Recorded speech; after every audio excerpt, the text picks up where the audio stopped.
Assalomu alaykum. Navbatdagi Farg'ona viloyatidagi Premium Medical klinikasida amaliyotimiz uchun keldik. Xudo xolasa hozir boshlaymiz. Amaliyotdan oldingi ko'ramiz. Ikkita kaft bilan sig'mayapti bu oyoq. Semizlikka og'ir darajalari xolajonimiz, ya'ni bu fil oyoq deyiladi buni. Tabiiy yo'llar bilan davolashga imkoniyat bo'lmagani uchun 3-darajali og'ir semizlik darajalari bor.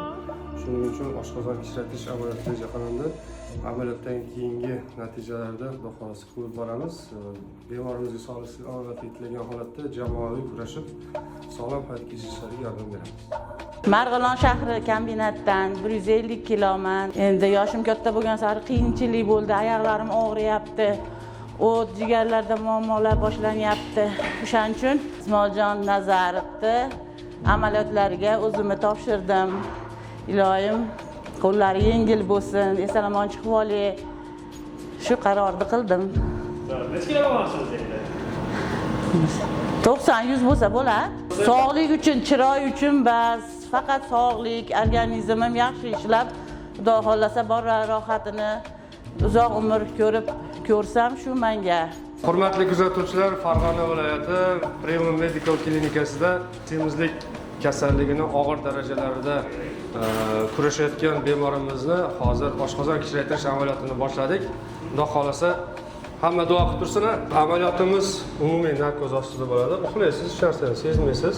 Uxlaganingizdan keyin kichkina teshik orqali oshqozoningizni charmdan ajratiladi va turba holatiga, nay holatigacha qisqartirib oshqozon olib tashlanadi. Amaliyotdan keyingi hayotimiz asosiy hayot. Ya'ni yeb ichishimizni nazorat qilishimiz kerak.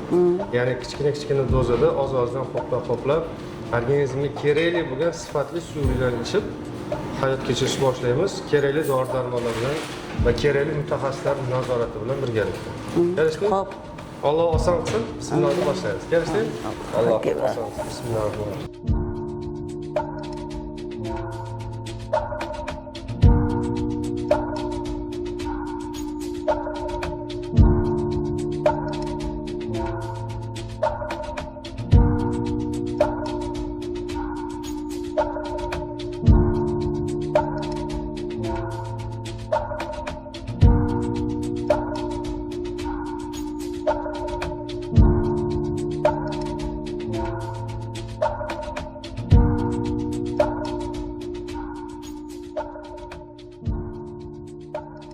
Bu ishlatiladigan instrumentlarimiz oshqozon operatsiyasida. Ismoil aka tanishtirib berasizmi? Vazni katta bemorlarga va qolaversa o'zimizni hayotimizda kundalik ishlatiladigan rasxodniklarimiz sifatli va qimmat bo'lgan rasxodniklar ishlatamiz. Chunki shu jihozlarning sifatiga ham bog'liq bo'ladi. Amaliyotdan keyingi holatlar, hayotdagi o'zgarishlar, asoratli bo'lish bo'lmasliklari sababchilardan bittasi shu rasxodniklar bo'lishi mumkin. Bu kassetalarimiz bitta bemorga o'rtacha 6 ta, ba'zida 7 ta ketib qolishi mumkin. Vazni katta bo'lgan bemorlarda kassetalar soni ko'p ketib qoladi. Bu kassetalar ishlatilgandan keyin hammasi muzorga ketadi. Shuning uchun buni qimmatbaho va buni chetdan sotib olinadi. O'ziga yarasha rasxod bo'lgani uchun amaliyotlarimiz narxi nisbatan qimmat. Ishlatayotgan instrumentlaringiz sifatini 1 dan 10 gacha necha baho qo'yasiz? 7-8 qo'yaman. O'zim undan ham qimmatlari bo'ladi. Unda 10 ball qo'ysa bo'ladi. O'rtacha 8 balli rasxodniklar ishlatamiz va ayrim holatlarda bemorlar rozi bo'ladigan bo'lsa narxiga unda 10 balli sifatli rasxodniklar ishlatiladi.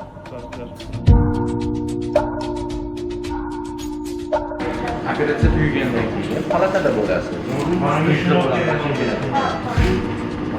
Aytganini qilasiz, hammasi yaxshi. Oldi turibga o'rab o'tishingiz kerak.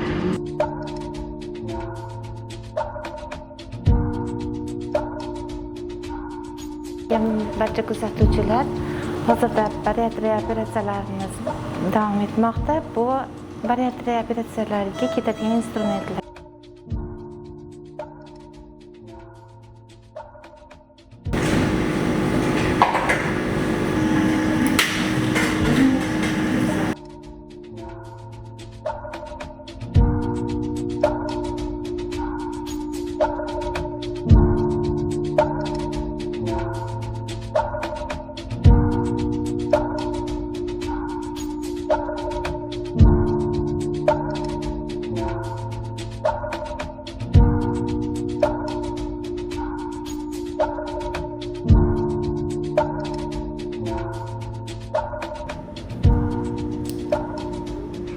Piyodalik. Siz olimisiz xizmatda ezillikda.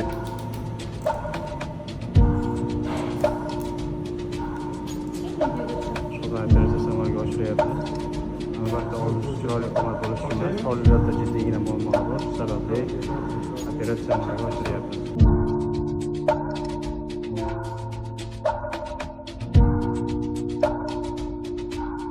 152 kilo vazndagi og'ir darajadagi semizlikdagi ayolimizni amaliyotlarini yakunladik.